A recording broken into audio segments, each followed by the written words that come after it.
नमस्कार दोस्तों, future officers के इस यूट्यूब प्लेटफॉर्म पर आप सभी का स्वागत है। अपने महाअभ्यास 10 का दम इस श्रृंखला में आज हम उपस्थित हैं एक नए सेगमेंट के साथ। तो आइए जल्दी से देखते हैं प्रश्नों को। पहला प्रश्न, निम्नलिखित पशु समूहों में से कौन सा समूह मोहनजोदड़ो की पशु मुद्रा पर अंकित है। तो मोहनजोदड़ो से जो पशुपति की मुद्रा प्राप्त हुई है उसमें कौन से पशु अंकित हैं ये बताना है। तो इसका जो सही जवाब है वो है ऑप्शन बी, यानी कि यहाँ से हमको व्याघ्र, हाथी, गैंडा और भैंसा ये जानवर प्राप्त हुए हैं।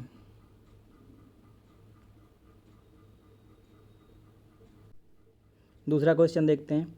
इसमें सूची प्रथम को सूची द्वितीय से सुमेलित कीजिए और नीचे कूट की सहायता से सही उत्तर दीजिए। यानी कि इसमें आपको बताना है कि मिलान करना है।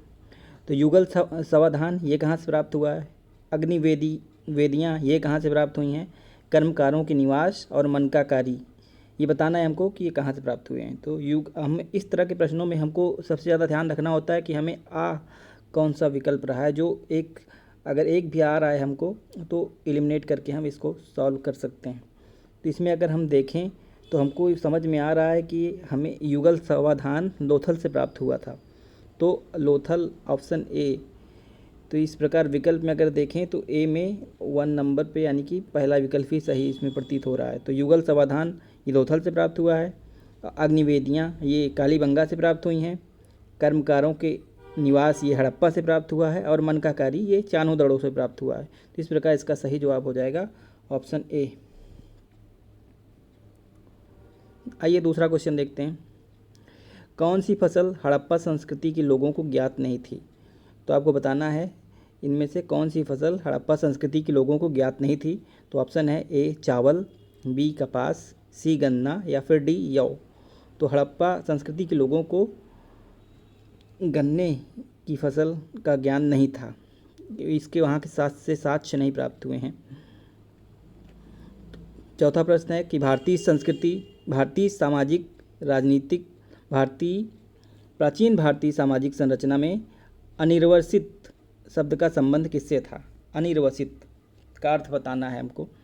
तो अनिर्वसित का जो अर्थ होता है वो ऑप्शन देखिए, ए ब्राह्मणों और क्षत्रियों से इसका तात्पर्य था, या फिर वैश्यों और शूद्रों से, या फिर केवल शूद्रों से, या फिर वर्ण व्यवस्था के बाहर के लोगों से। तो अनिर्वसित किसे कहा जाता था। तो अनिर्वसित प्राचीन शब्दावली में अनिर्वसित का मतलब होता था शूद्र। तो ये केवल शूद्रों से संबंधित थे। नेक्स्ट क्वेश्चन कि विज्ञानवाद या योगाचार संप्रदाय की स्थापना किसने की थी। तो विज्ञानवाद या योगाचार संप्रदाय की स्थापना मैत्रेय नाथ ने की थी, ऑप्शन डी।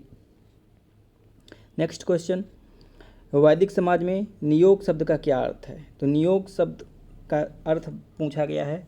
तो ऑप्शन है किसी महिला द्वारा स्वतंत्र रूप से यज्ञ का संपादन, या फिर ऑप्शन बी किसी सामंती परिवार की महिला द्वारा कुंवारी रहने की शपथ, या फिर ऑप्शन सी निसंतान विधवा द्वारा पुत्र प्राप्ति हेतु अपने देवर के साथ संभोग, या फिर ऑप्शन डी पति की मृत्यु पर विधवा द्वारा प्रतीकात्मक सती होना। तो इसका जो सही जवाब है वो है ऑप्शन सी, निसंतान विधवा द्वारा पुत्र प्राप्ति हेतु अपने देवर के साथ संभोग। यानी कि प्राचीन काल में वैदिक समाज में एक नियोग प्रथा होती थी, जिसमें अगर किसी स्त्री का पति एक्सपायर कर गया या फिर ख़त्म हो गया तो वो अपने देवर के साथ पुत्र प्राप्ति के लिए संभोग कर सकती थी।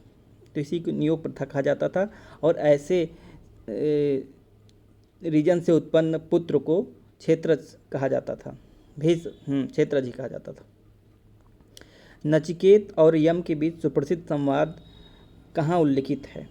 तो बताना है आपको नचिकेत और यम के बीच जो प्रसिद्ध संवाद था वो कहाँ उल्लिखित है। तो छांदोग उपनिषद में, कि मुंडकोपनिषद में, कि कठोपनिषद में, या फिर केनोपनिषद में। तो इसका जो सही जवाब है वो है कठोपनिषद। तो नचिकेत और यम के बीच सुप्रसिद्ध संवाद कठोपनिषद में उल्लिखित है। प्रश्न नंबर 8, प्राचीन भारत में विश्व उत्पत्ति विषयक धारणाओं के अनुसार 4 युगों के क्रम का सही प्रकार क्या है। यानी कि जो विश्व की उत्पत्ति के विषय में धारणाएं हैं, उनका क्रम क्या है?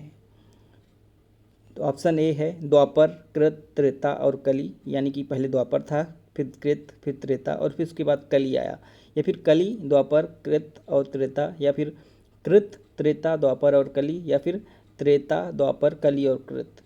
तो इसका जवाब बहुत ही आसान है, ऑप्शन ए। गलत, इसका जवाब होगा ऑप्शन सी, कृत, त्रेता, द्वापर और कली, यानी कि पहले कृत युग आता है, फिर त्रेता युग आता है, फिर द्वापर युग आता है और लास्ट में कली युग आता है, जो वर्तमान में चल रहा है। प्रश्न नंबर 9 है, वैदिक ग्रंथों में ऊसर भूमि को क्या कहा जाता था? तो ऊसर भूमि को वैदिक ग्रंथों में खिल्य कहा जाता था। तो इसका सही जवाब है ऑप्शन डी, खिल्य, ऊसर भूमि खिल्य।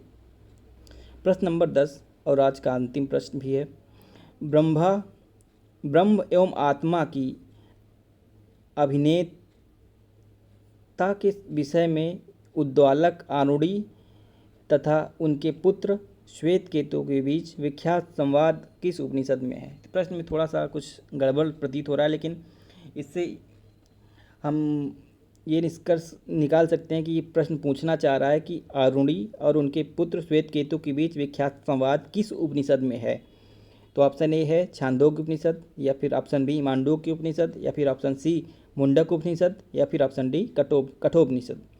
तो ये जो आरूढ़ी और श्वेतकेतु के बीच संवाद है, ये छांदोग्य उपनिषद में है। इसका सही जवाब है ऑप्शन ए, छांदोग्य उपनिषद।